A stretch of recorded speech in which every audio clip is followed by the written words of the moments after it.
sejauh yang saya lihat, sejauh yang saya amati, itu hanya program-program pencitraan. Jadi ini sebenarnya pencitraan itu merupakan suatu langkah untuk menutupi kelemahan beliau dan secepatnya mencari pengganti. Kalau seandainya memang pengganti, terserah mencari pengganti bupati di sana atau mencari pengganti kepala dinas Provinsi Aceh.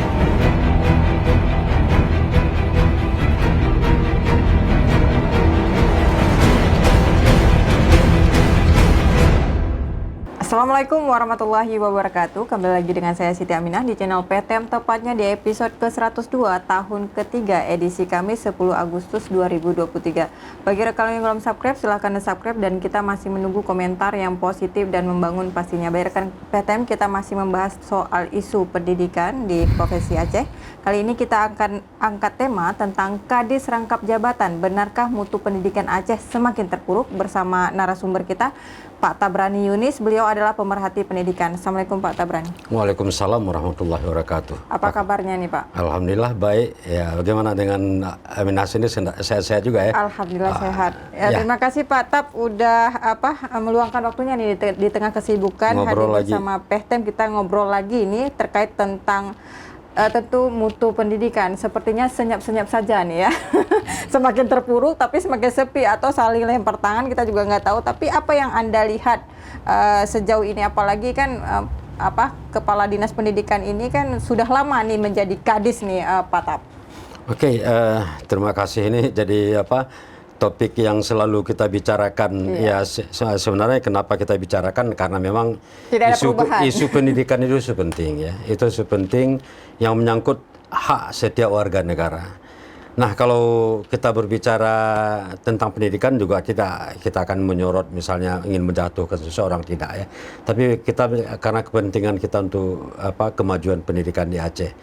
Nah, tadi pertanyaannya ini pendidikan Aceh mulai sunyi atau tidak diperhatikan atau seperti apa? Sebenarnya kalau kita lihat di media, khususnya di media online dan juga mungkin media cetak di sini, pemberitaan tentang pendidikan banyak ya, tapi ya memang pemberitaannya bagus-bagus. Artinya ya terkait dengan hasil berbagai olimpiade yang menjadi seakan-akan ini menjadi pilihan utama untuk membuktikan bahwa pendidikan Aceh terutama pada level sekolah menengah atas dan SMK ya itu kelihatannya bagus ya, karena memang tapi kan itu menurut saya dalam untuk lomba-lomba itu kan hanya menyentuh sedikit orang-orang yang dipersiapkan untuk ikut lomba.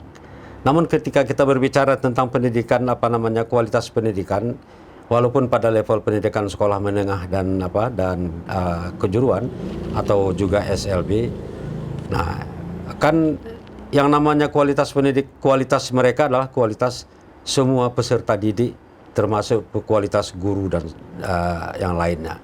Tapi bukan hanya memilih misalnya kalau yang menjadi pemenang itu, jadi itu jadikan sebagai standar atau indikator kualitas pendidikan itu tinggi, itu tidak bukan bisa. Salah satu indikator ya, ikut lomba. Itu hanya salah satu indikator, tapi hanya pada kelompok-kelompok kecil. Sementara kita kan bagaimana melakukan pemerataan kualitas pada semua peserta didik dan juga kepada semua pendidik. Oke, maksud daripada pemerataan kualitas itu seperti apa? Apakah misalnya anggaran di Dinas Pendidikan itu harus dibagikan ke semua sekolah atau seperti apa? Ya, kalau soal anggaran memang semua sekolah memang harus dapat. Cuma besar kecilnya kan sangat tergantung kepada juga seberapa besar sekolah itu. Nah, jadi kalau pemerataan yang lain ada yang saya masukkan adalah kualitas yang merata, mulai dari sekolah yang berada di kota sampai juga dengan sekolah yang berada di daerah. Sejauh ini Anda melihat nih Pak Tab, apakah misalnya di daerah-daerah terpencil sudah terperhatikan mulai dari kualitas atau seperti apa? Karena kan kalau misalnya kita melihat pendidikan kan orang hanya berpacu kepada senternya kota nih. Ya makanya kalau kita melihat dari kacamata lomba, ya memang selama ini mungkin sudah diperlihatkan karena memang ada pemenang pada level tingkat kabupaten, tingkat provinsi, lalu juga ada nanti akan dipilih 1 atau 2 untuk ke tingkat nasional. Nah, tapi kan itu kalau menurut saya itu kan sangat kecil skopnya. Nah, jadi maunya ya pemerataan itu ya semua sekolah yang baik yang di kota maupun yang di desa akan memiliki kualitas sumber daya yang menjadi lebih baik. Oke, jadi sejauh ini yang Anda lihat, apakah kinerja Kadis Pendidikan sudah bekerja dengan baik atau belum? Nah, sebenarnya kan ini yang menentukan kerja baik atau tidaknya kan ada pemerintah daerah ya. Dan juga pemerhatinya dong. Ya, pemerhati juga ya. Kita melihat, kalau saya melihat sebegini, saya tidak melihat misalnya Dinas Pendidikan itu memiliki program yang terstruktur. Artinya kalau memang ada program yang struktur itu adalah program yang mengikuti ada yang kita sebut dengan ada hasil strategic planning yang membuat tersedianya master plan pendidikan Aceh. Nah, ketika kita berbicara pendidikan Aceh kan memang sebenarnya bukan hanya pendidikan pada level yang dikelola oleh Dinas Pendidikan Provinsi, tetapi juga semua lembaga pendidikan yang ada di Aceh itu sudah harusnya itu kan semua juga menjadi yang kita sebut dengan pendidikan Aceh. Tapi selama ini kan memang kalau kita sorotan memang ya ke Dinas Pendidikan ya tentu saja disebabkan memang secara anggaran kan mereka yang pengelola kan, dan juga itu memang menjadi tanggung jawab daripada pemerintah Aceh, bukan pemerintah kabupaten kota. Nah, saya sebenarnya ingin menyampaikan dulu begini nih. Ketika kita berbicara pendidikan Aceh dalam pengertian keseluruhan, sebenarnya ya termasuk Dinas Pendidikan Aceh adalah dinas yang bertanggung jawab untuk menyediakan atau mengelola pendidikan yang berkualitas untuk setiap warga masyarakat, ya warga negara, terutama kita di sini di Aceh. Jadi harusnya ya memang ini lembaga pendidikan yang memang harus mendapatkan prioritas dari pemerintah, ya terutama pemerintah daerah. Ya. Tapi kan udah diprioritaskan ini Pak Atap, terutama misalnya soal anggaran, misalnya dari sejak 2018 sampai sekarang kan dari masa Pak Nopa itu kan 11 triliun, kemudian sekarang tahun 2021 nih anggaran pendidikan 3,5 triliun, kemudian tahun 2022 anggaran Disdik Aceh 2,9 triliun dan anggaran Disdik Aceh tahun 2023 ya pemirsa PTM itu 3,4 triliun. Itu artinya kan terus bertambah. Apakah dalam pengelolaan itu Anda sebutkan tadi perhatian pemerintah pemerhati ya atau perhatian pemerintahnya kurang. Nah, apakah memang Kadisnya tidak punya master plan yang seperti Anda sebutkan tadi? Nah, itu yang saya maksudkan. Secara mungkin tadi katakan perhatian pemerintah secara anggaran yes. Besar. Tetapi pertanyaannya adalah ketika anggarannya besar, harusnya itu dijadikan menjadi pusat perhatian karena di situ ada tanggung jawab dengan anggaran yang besar. Nah, idealnya dengan anggaran yang besar itu bisa meningkatkan kualitas pendidikan yang seharusnya pendidikan Aceh secara keseluruhan, dan juga di Dinas Pendidikan adalah terutama pada lembaga-lembaga pendidikan pada level atau jenjang pendidikan sekolah menengah atas, SMK dan SLB. Tapi apa yang terjadi? Ya saat ini kan kalau kita lihat, saya mengatakan pemerintah Aceh tidak serius.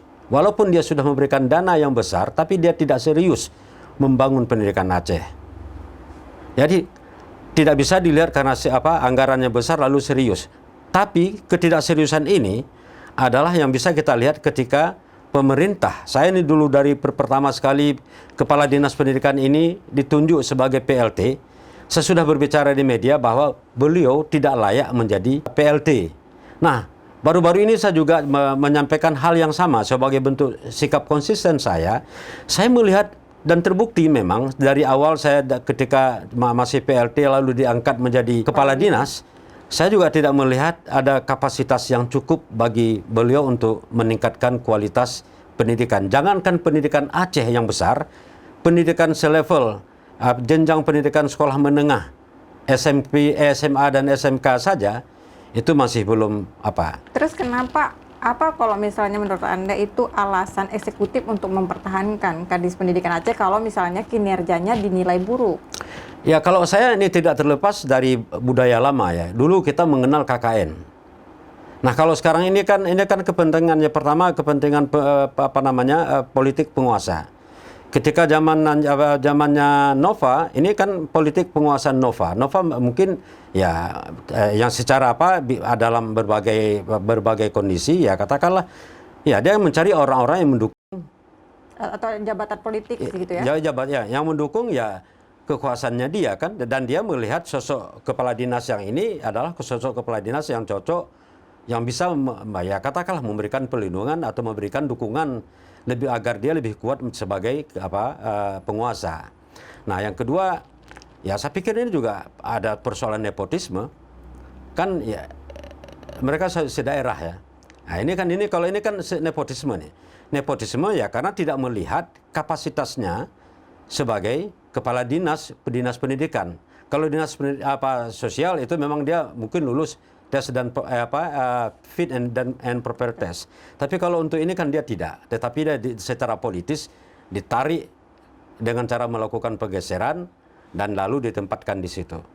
Nah, lebih anehnya lagi adalah beliau bukan orang yang memang memiliki background pengalaman, ya pengetahuan dan pengalaman dalam pengelolaan pendidikan. Tetapi kalau di bidang sosial ya mungkin saja kita nggak pernah melihat saya tidak pernah mengamati itu. Tapi kalau untuk pendidikan saya melihat ya seperti itu. Nah bagi saya beliau bukan orang yang cakap untuk mengurus pendidikan. Nah apalagi selama yang saya amati, saya tidak melihat ada program yang terstruktur, kegiatan-kegiatan yang merupakan runtutan dari sebuah program pendidikan yang berbasis pada visi dan misi pendidikan Aceh. Tetapi yang saya lihat adalah selama ini yang dari awal ya beliau mungkin hanya mengikuti program-program yang saat itu ketika masih ada sekda kita yang lama yang Bereh, beliau hanya mengikuti kegiatan-kegiatan yang dilakukan oleh Bereh. Misalnya ada melakukan ketika sekda pada saat itu melakukan sidak, beliau juga melakukan sidak. Jadi apa yang dilakukan oleh sekda beliau hanya melakukan itu. Artinya nebeng. Hanya nebeng-nebeng saja. Kalau saya lihat program beliau selama ini program-program nebeng. Tidak ada program yang lahir dari ketika ada visi, misi, ya ada lahir program-program pendidikan untuk level sekolah menengah atas dan SMK. Saya tidak melihat ada program yang terstruktur. Saya coba lihat juga di websitenya, saya coba cari, saya tidak menemukan itu. Yang ada itulah sebenarnya kan tadi, ya, dengan memanfaatkan momentum-momentum. Ada momentum ini, ya beliau masuk, ya ada momentum sekarang ini Olimpiade ESN, ya. Nah, itu di situ yang jadi Nah, jadi kalau saya lihat tidak ada program yang terstruktur, termasuk misalnya bagaimana upaya untuk meningkatkan kualitas guru. Jadi kalau ada pun programnya semuanya program-program dadakan dan sifatnya kalau pandangan saya ini ya artinya sejauh yang saya lihat, sejauh yang saya amati itu hanya program-program pencitraan. Jadi ini sebenarnya pencitraan itu merupakan suatu langkah untuk menutupi kelemahan beliau di dalam mengelola Dinas Pendidikan Aceh. Oke, Pak Tap, ini menarik sekali ya pemirsa PTM ketika mengevaluasi tentang kinerja Dinas Pendidikan dan juga melihat mutu pendidikan Aceh semakin terpuruk.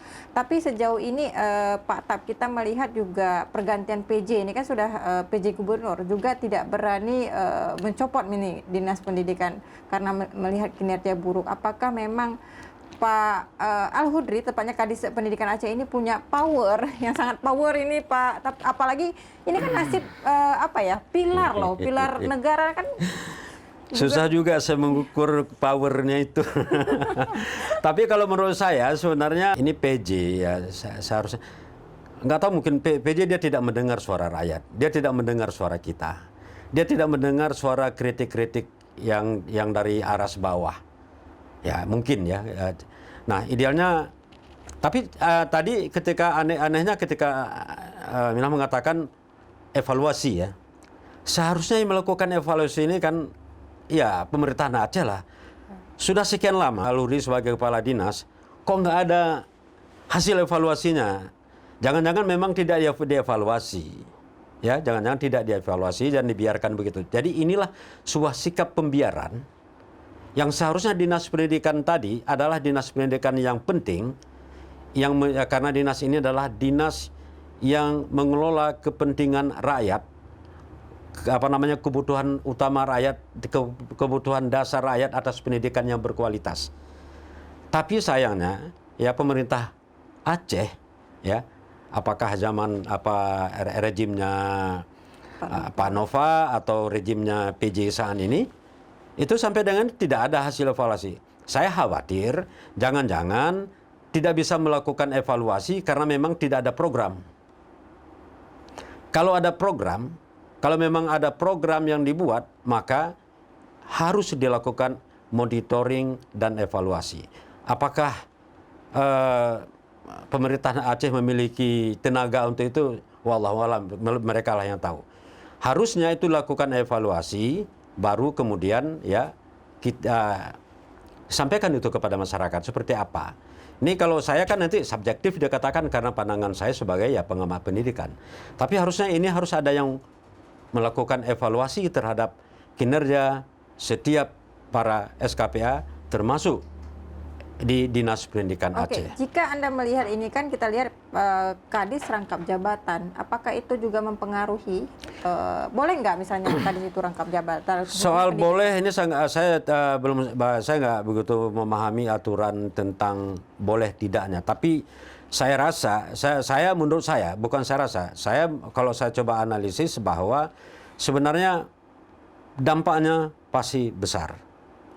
Ibarat orang kawin dua lah. ya orang melakukan poligami lah. Bagaimana dia bisa melakukan memberikan keadilan kepada kedua istrinya? Apalagi yang satunya jauh. Apalagi yang satunya jauh, yang satunya satu di sana, satu di sini. Nah, saya ingin mengatakan pendidikan Aceh sejak lama mengalami penderitaan, sakit akut. Sakitnya dulu pada masa-masa kepala-kepala dinas yang lama dulu sakitnya karena anggarannya sedikit. Kemudian ketika masa konflik kita didera oleh konflik, ya berapa ratusan ribuan lebih 500 sekolah terbakar, lebih ribuan guru ada yang melakukan lari dari Aceh dan juga ada yang meninggal, banyak yang meninggal. Dan ini kan mempengaruhi kualitas pendidikan Aceh. Jadi begitu sakit pendidikan Aceh. Dan di tengah pendidikan Aceh yang sakit, ya pemerintah daerah, ya pemerintah Aceh sudah mencoba memberikan pengobatan dengan menempatkan kepala-kepala dinas yang boleh kita katakan mereka adalah dokter ahli karena memiliki background di bidang pendidikan. Tapi dengan kondisi pendidikan Aceh yang akut, yang sakit akut, itu juga belum mampu membuat pendidikan itu menjadi ya seperti yang diharapkan oleh masyarakat. Karena dokternya nggak ahli. Ya, dokternya ahli pada saat itu. Apalagi sekarang ini dokternya bukan dokter ahli, dokter umum yang mengobati penyakit akut yang membutuhkan tenaga ahli. Jangan ironis itu. Kejahatan nggak sih kalau misalnya kita bilang, kalau misalnya Anda katakan tadi Pak Tap, pembiaran misalnya sudah akut, sudah kronis misalnya mutu pendidikan Aceh, ini juga dilakukan oleh eksekutif ya. Iya. Putusan daripada eksekutif juga menempatkan kepala dinas tidak tepat sasaran. Nah ini sebuah kejahatan nggak? Nah kalau dikatakan kejahatan nanti kan sudah kriminal ya. Tapi maksud saya ini secara etika itu tidak beretika, ya tidak etis menempatkan orang yang bukan ahlinya mengatasi suatu kondisi yang buruk. Karena dampaknya buruk kan jadi kejahatan. Ya, bisa jadi. Artinya kalau kita kaitkan gitu ya artinya akan melahirkan sebuah buah ya. Dari apa. Nah, tapi kalau saya katakan ini kasihan pendidikan Aceh kalau seandainya sikap pemerintah Aceh masih mempertahankan, dan apalagi sekarang ini di dua tempat. Bagaimana dia bisa mengkonsentrasikannya? Karena ini dinas pendidikan ini saya katakan dinas yang pertama tadi, dinas yang sangat penting dan yang harusnya mendapatkan prioritas. tetapi apa yang dilakukan saat ini bukan malah memberikan prioritas, tapi mengabaikan ya upaya-upaya untuk memperbaiki kondisi pendidikan Aceh yang sakit. Nah ini ya kalau dia katakan jahat saja, mungkin dia katakan ini memang ya tidak beretika gitu. Jadi eksekutifnya belum beretika ya, menempatkan seseorang bukan pada tempatnya. Ya, bukan kenapa ini juga disebabkan ini juga kepentingan politis nih. Nah, jadi sampai kapan nih Pak Atap kalau misalnya selama ya pemerintah Aceh masih membiarkan ini kondisi dinas pendidikan seperti ini, ya selama itulah. Ya kalau dampaknya bukan hanya selama ini, tapi juga akan berdampak lebih panjang. Ingat, ini pendidikan ini untuk generasi bangsa ini. Oke. Pak Atap, juga kita melihat ada beberapa ya, ini kan anggaran di Dinas Pendidikan kan cukup tinggi, Pak Atap ya, karena memang menyerap anggaran yang cukup tinggi dari APBA. Tapi kita lihat juga banyak guru-guru ya belum dibayar misalnya, gaji dan lain sebagainya. Nah, kalau misalnya Anda menganalisa nih ya, kan kesejahteraan guru nih belum. Itu uangnya dikemanain? Ada potensi-potensi yang aneh nggak nih Pak Atap? Ya sekarang ini kan begini, yang pertama kan kita tanya, apakah dana itu sebelumnya ada dianggarkan? Ada, nah harusnya kan memang harus dianggarkan. Masa orang dipekerjakan tidak disediakan anggaran? Itu namanya sudah dalam undang-undang perburuhan sudah salah nanti kan. Nah jadi kalau menurut saya, kalau memang anggarannya sudah ada dan guru-guru honor makan angin, ya kalau nggak dapat gaji kan makan angin tuh. Ya jadi angin surga ya. Enggak, masih lumayan kalau angin surga. Angin surganya ntar digaji deh, ntar digaji kan. Jadi surga, ini kan guru gaji. Kan kasihan ya. Kasihan dan untung juga lah kemarin tuh ada Kobar GB yang bersuara untuk menyampaikan persoalan ini, dan itu mendapat sambutan, ya katanya mendapat sambutan, ada respon positif dari kepala dinas. Nah pertanyaan saya, mengapa harus sampai ada orang yang melakukan mediasi dulu, baru anggaran itu bisa keluar? Pertanyaannya, anggaran itu dikemanakan? Jangan-jangan anggaran itu, ini kita menduga-duga bahwa anggaran itu bisa saja mungkin disalahgunakan dalam pengertian dipakai untuk keperluan lain, sehingga dia menafikan, tidak malah mengabaikan nasib orang yang hidupnya hanya dari berapa ratus ribu ya per bulan itu. Ini saya pikir sesuatu yang penganiayaan terhadap guru-guru honor. Tidak boleh itu terjadi. Kasihan mereka, seorang pekerja saja ya kita membayar upahnya sebelum dia keluar kering-keringannya kita sudah membayar upahnya. Nah, apalagi ini adalah orang-orang yang mendidik anak-anak generasi bangsa ini. Nah, jadi oleh sebab itu ya saya pikir ini yang hal yang semacam ini jangan pernah terulang lagi. Oke, jadi Anda melihat bahwa selama Kadis Pendidikan Aceh menjabat sebagai Pak Al-Hudri yang menjabat sebagai Kadis Pendidikan Aceh, tidak ada prestasi sedikit pun? Kalau saya terus terang, ketika orang bertanya kenapa Pak kalau terlalu negatif melihatnya, kok nggak ada apresiasi sedikit pun? Bukankah beliau juga sudah memberikan ada tingkat persentase, tingkat presentasi, tingkat kelulusan? Saya mengatakan tidak ada yang bisa saya apresiasi. Benar, misalnya ada terjadi peningkatan kelulusan ada 41%, tapi kan itu saya nggak mau terlena dengan angka-angka itu. Masih ada lagi hal-hal yang lain harus kita identifikasi, kita analisis. Misalnya ketika 41% itu disebutkan, ya misalnya 41%, pertanyaannya adalah 41% ini apakah di sebuah universitas? Nah, berapa universitas?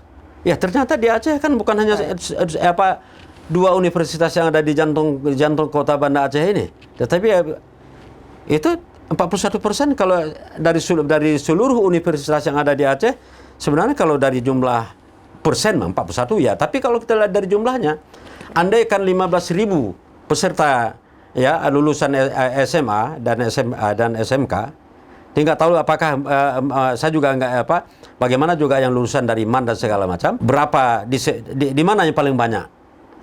Yang paling banyak diterima dari 7 ini misalnya. Apakah di Unsia, di USK ataukah di luar nah, yang kedua, kita juga melihat yang lulus itu siapa? Anak SMA mana? apakah anak SMA di daerah itu juga banyak yang lulus? Atau juga mungkin bagaimana kita melihat, ya apakah jangan-jangan nanti misalnya anak-anak SMA yang bagus-bagus di sini, ya ataupun juga SMA swasta yang selama ini sudah mulai namanya mencuat, ya yang bagus, ya karena memang dikelola secara bagus. Jadi apa? Selain itu satu hal lagi, misal kita lihat, pernah nggak kita mendengar misalnya berapa persen sekarang ini lulusan SMA kita yang berada di UIN Araniri, berapa persen yang berada di di USK, UI misalnya, di USK di sini loh. Jangan-jangan nanti jumlah mereka lebih kecil daripada jumlah mahasiswa yang datang dari luar. Nah, jadi kalau begitu apa yang terjadi? Oke, untuk pertanyaan terakhir nih Pak Tap, ya karena waktu kita sangat terbatas, apakah misalnya Anda melihat mutu pendidikan di Aceh ini di tangan Pak Al-Hudri gagal total? Ini harus kita persempit dulu. Bahwa saya tidak ingin mengatakan ketika kita berbicara Dinas Pendidikan Aceh itu adalah Dinas Pendidikan Aceh itu adalah kualitas pendidikan Aceh. Karena kenapa? Karena Dinas Pendidikan Aceh hanyalah satu elemen, yaitu pada jenjang pendidikan sekolah menengah atas, SMK dan SLB. Karena ketika kita berbicara pendidikan Aceh, seharusnya kita juga berbicara pada seluruh institusi pendidikan yang ada di Aceh, baik yang dikelola oleh Kemenak, oleh Dinas Pendidikan, oleh kabupaten kota, itu yang cakup SD, SMP dan SMP, kemudian perguruan tinggi. Nah ini kan saya nggak bisa mengatakan pendidikan Aceh total. Tapi ingin saya mengatakan, ya kalau pendidikan, jangankan pendidikan Aceh, saya ingin mengatakan pendidikan sekolah menengah saja belum menggembirakan. Oke, Pak Tap, terima kasih. Sebagai closing statement, Pak Tap silakan sampaikan kepada pemirsa PTM yang ada di rumah terkait Kadis rangkap jabatan, benarkah mutu pendidikan Aceh semakin terpuruk? Silakan Pak Tap. Oke, terima kasih. Jadi ketika rangkap jabatan, saya ingin mengatakan bahwa seseorang itu dia bukan Superman yang bisa melakukan semua hal. Jadi juga apalagi kalau memberikan sesuatu bukan pada ahlinya, maka kehancuran itu akan tiba. Jadi oleh sebab itu, ini saya berharap ini PJ Gubernur Aceh atau pemerintah Aceh ya harus lebih bijak lagi lah, harus lebih memprioritaskan terutama pada jenjang pendidikan menengah atas dan kejuruan dan SLB yang menjadi bahagian tanggung jawab dari pemerintahan Aceh. Ini harus benar-benar ini dijadikan sebagai prioritas dan secepatnya mencari pengganti. Kalau seandainya memang pengganti, terserah mencari pengganti bupati di sana atau mencari pengganti kepala dinas Provinsi Aceh. Berikanlah itu kepada orang yang bisa memberikan perhatian dan tenaga secara penuh. Jangan membagi dua seperti kita melakukan poligami. Poligami di Dinas Pendidikan. Poligami Dinas Pendidikan. Baik, ya. Terima kasih Pak Tap atas waktunya. Baik pemirsa PTM, tonton terus podcast kita di setiap hari Senin dan Kamis pukul 10 pagi. Dan jangan lupa tekan lonceng untuk mendapatkan informasi terbaru. Like, share, dan subscribe juga. Saya Siti Aminah mohon undur diri. Assalamualaikum warahmatullahi wabarakatuh. Waalaikumsalam warahmatullahi wabarakatuh.